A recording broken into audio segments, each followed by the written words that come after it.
This is He Knows the Sport, bringing you that heat, and therefore we keeping a foot on the what on the X. We keeping a foot on the what on the X. You know we're not going to be anymore. You know we're not going to be anymore. You know we're not going to be anymore. You know we're not going to be anymore. Now let's talk about it, man.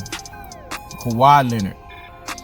This is the problem with Rudy Poo and Plum Plum Breaks. Classic Dolce Troglodytes, ultra fanboys with the ultra fanboy rhetoric. They want you to believe that Kawhi Leonard has something to do with Doc Rivers' firing. I don't believe that. He Knows the Sport doesn't believe that, because you have to look at Kawhi Leonard's MO. Every time Kawhi Leonard is indifferent with a situation, he leaves. When it was the San Antonio Spurs, Greg Popovich and Tony Parker didn't believe Kawhi Leonard's injury to the full extent and the full totality of it. So Kawhi Leonard did a deuces. When Kawhi Leonard played with the Toronto Raptors, he told them that he was going to be there for a layaway situation because he really wanted to play with LA. And ultimately, what did Kawhi Leonard do? He won the championship for them. He gave the Toronto Raptors that one out of every 100-year title, and then he deuces. Now we have a situation where Kawhi Leonard went to the Los Angeles Clippers, the team that he actually didn't want to be on, but because LeBron James didn't bend the proverbial fucking knee to his Robin, right? To be his Robin to his Kawhi Jordan, or his Scottie Pippen, or Scottie Pippen to his Kawhi Jordan, right? Or his Kawhi Batman. The bottom line is this. Kawhi Leonard decided to power broke, get Paul George over to the Los Angeles Clippers, and then we have him here, and history is done. History is made. He's with the LAR way. He's with the Los Angeles Clippers. So in this most cold-hearted, unadulterated, cutthroat truth-teller fashion, Kawhi Leonard bought into Doc Rivers' system. See, what people have to understand is it had nothing to do with Kawhi Leonard. It had everything to do with Steve Ballmer. The pressure was put upon Steve Ballmer. And see, we can go by Rudy Poo and Plum Plum Brains. We can go by Classic Dolce and Troglodytes. We can go by Ultra Fanboys with the Ultra Fanboy rhetoric. Or we can go by the actual facts. Steve Ballmer came out and said, out of his own mouth, that he was expecting that the Los Angeles Clippers were going to win an NBA title in their first year because he spent money and the pressure mounted. The way that they were talking, the way that they were swaggering, LAR way. He basically said that he thought that this team was going to reciprocate what the 2008 Boston Celtics team did. Win the first title in their very first year. It didn't happen that way. So Steve Ballmer made an emotional decision, an erroneous decision based off of the strength that LAR way didn't pan out. But no one told us COVID-19 was going to happen. No one told us that the NBA was going to have a stoppage for damn near 4.5 months. But those things happened. So in this most cold-hearted, unadulterated, cutthroat truth-teller fashion, why are we putting this on the cloth? When in actuality, it was the owner that made the decision.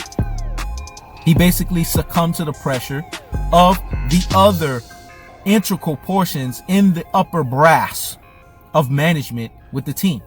And they made a decision. They made a consensus decision to get rid of Doc Rivers. But Doc Rivers knew about it. Doc Rivers was spoken to. And Doc Rivers agreed that for the best part of the team, I'm going to go ahead and go through with it. But Steve Ballmer waffled. Initially, he wasn't trying to get rid of Doc Rivers. But pressure mounted from Rudy Poo and Plum Plum Brains. Classic Dolce Troglodytes. Ultra Fanboys with the Ultra Fanboy rhetoric. You saw it in content creation. You saw it in LBJ Riders Media. You saw it everywhere.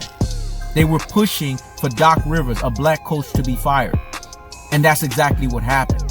He didn't deserve to be fired.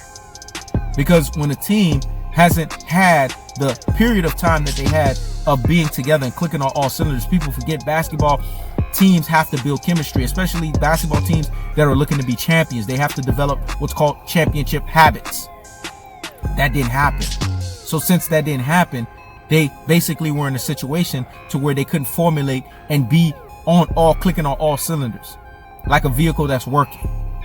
And people forget they're a two-sided team. They play both offense and defense. So hence, because they play in both offense and defense, they definitely need to get their legs under them. And they definitely need to be clicking on all cylinders. That's what happened at its most cold-hearted, unadulterated, and cutthroat truth-teller fashion. Steve Ballmer succumbed to the pressure. Why is Kawhi Leonard being muffled into this? It's because people are trying to get views. People are trying to drum up nonsense that's really not there. Kawhi Leonard's MO is to not be like that. That's a LeBron James thing.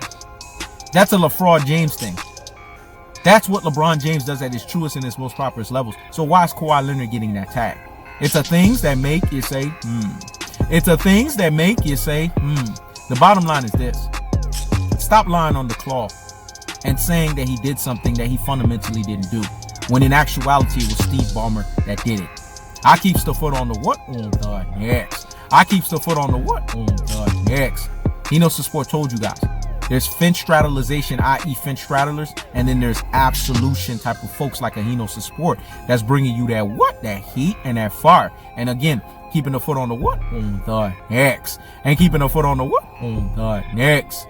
Steve Ballmer, not the claw, was the reason why Doc Rivers was fired. And in consistency, we have to go by the goat's mouth. Based on what Steve Ballmer said and based on what Doc Rivers said, they came to a conjoining event of why the firing happened. So stop putting that shit on Kawhi Leonard. This is Hino's Sport. Check it out.